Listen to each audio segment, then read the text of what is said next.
yanı. Sen gitme sensiz duramam. Seviyorum seni tek başına. Sen yaşa otur sen bırak bana. Sen ayrıl beni hiç ayrılma.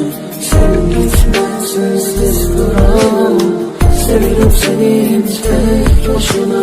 Sen yaşa otur sen bırak bana. گفته بودم واسط میگذره این ساعت هرچند سواری کنار اون بشیم واسه گذره این عادت بیراحت دیگه خفه خون گرفت هرچی که با اسم تو جون میگرفت برید آوازه مرگم به آسمون رسید حالا که تموم شده شاهزاده دلش شدی بذار من بگم از تموم دردای تو خودی از تموم دردایی که گفته نشده واسه سرطان شده گرفته گلوم و خیلی راحت آرزوی ما شدن همیشه دل و چنگ زده سکوت رفتن تو توی مخبرم زده نبود تو کشته رگای احساس منو تموم خاطرات صف کشیده رو دستمو